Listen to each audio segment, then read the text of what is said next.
J'ai lu dans la Bible récemment un verset qui m'a fait réfléchir que j'ai choisi de partager avec vous aujourd'hui. Il se trouve dans le livre des Actes des Apôtres au chapitre 20 et au verset 32. C'est Paul qui se trouve avec les responsables de l'église d'Éphèse va leur faire ses adieux. Il perçoit qu'il ne les reverra plus et il dit ceci. Je lis donc Actes des Apôtres, chapitre 20, verset 32. Maintenant, je vous confie à Dieu et à sa parole d'amour. Cette parole a le pouvoir de construire votre communauté.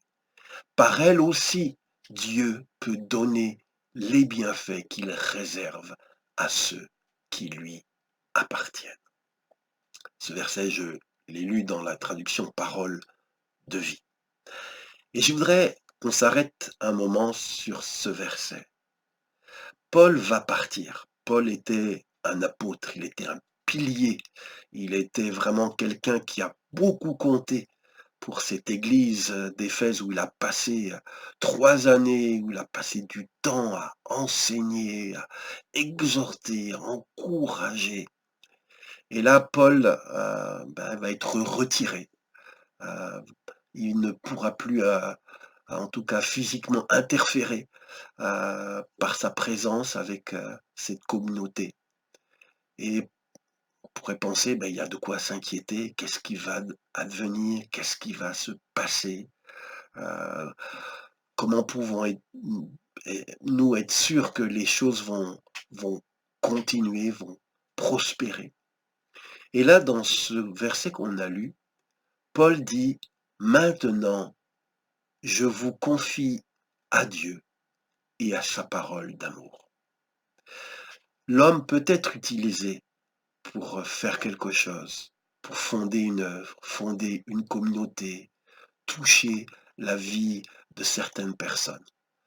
Mais on ne doit pas mettre notre confiance dans l'homme. Paul n'était qu'un être humain, un instrument dans les mains de Dieu. Et donc, quand même un instrument est retiré, Dieu qui a suscité cet instrument et l'a utilisé, lui, il demeure. Donc Paul, il a cette confiance que voilà, je vous confie à Dieu. C'est lui qui vous a ouvert les yeux, c'est lui qui vous a amené à voir la vérité, à l'accueillir, à le recevoir. C'est lui qui a donné naissance à votre communauté. Donc je vous remets à celui qui a tout pouvoir. Vous êtes d'entre de bonnes mains quand vous êtes en lui. Et Paul dit aussi, ça m'a touché, je vous confie à Dieu et à sa parole d'amour. Dieu nous a donné une parole, la Bible, qui est une parole d'amour. Et cette parole-là, même si on n'avait plus de serviteurs de Dieu, de pasteurs, si on devait se retrouver dans un lieu isolé, coupé, mais que nous avons cette parole d'amour peut nous tenir. Et Paul pouvait dire, je vous confie à Dieu et à sa parole d'amour. Parce que quand on est dans les mains de Dieu, quand on est dans les mains de la Bible, les mains de la parole d'amour de Dieu, on est dans une situation de force. Et Paul ajoute ceci, cette parole a le pouvoir de construire votre communauté. Oui, Paul a compris que la parole de Dieu vient de Dieu lui-même. Elle contient la vie de Dieu, elle contient l'onction de Dieu, elle contient la puissance de Dieu. Et que même si le messager Paul ne sera plus là, la parole de Dieu sera encore là pour l'église d'Éphèse et elle a le pouvoir de construire cette communauté. Toute communauté chrétienne basée sur la parole de Dieu, qui se ressource dans la parole de Dieu, est forte, est gardée par cette parole.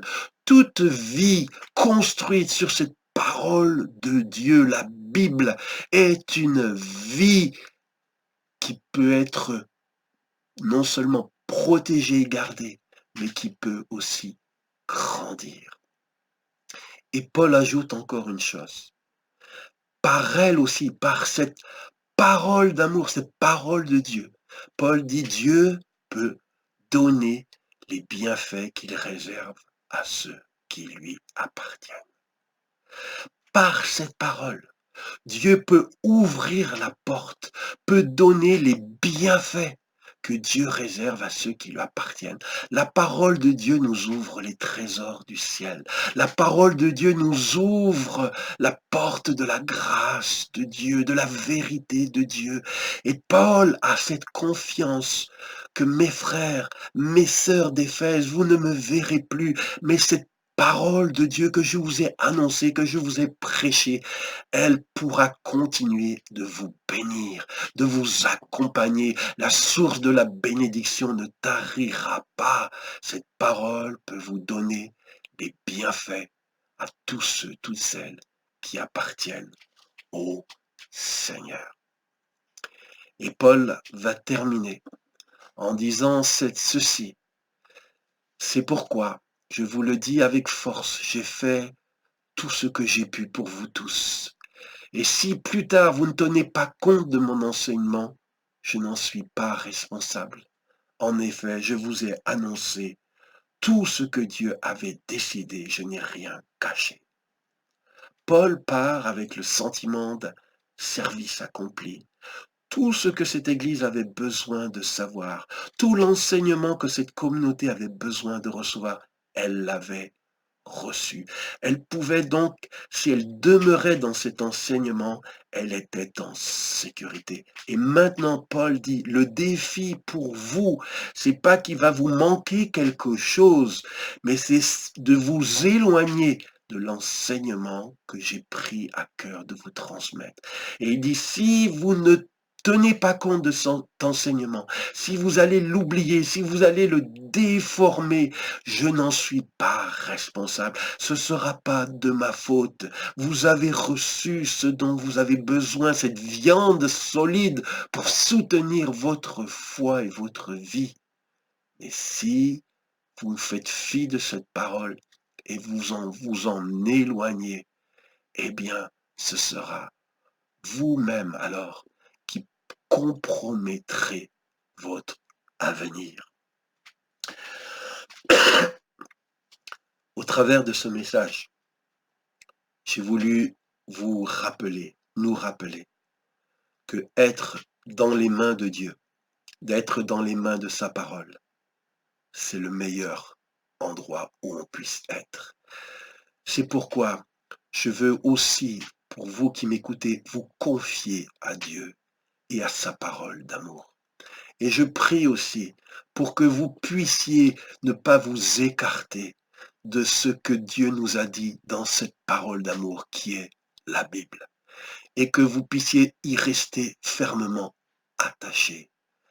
Et que quand bien même manquerait peut-être des personnes autour de vous en Dieu et en cette parole, vous avez tout ce qui est nécessaire pour vous garder, pour vous bénir, pour vous construire et pour vous faire progresser.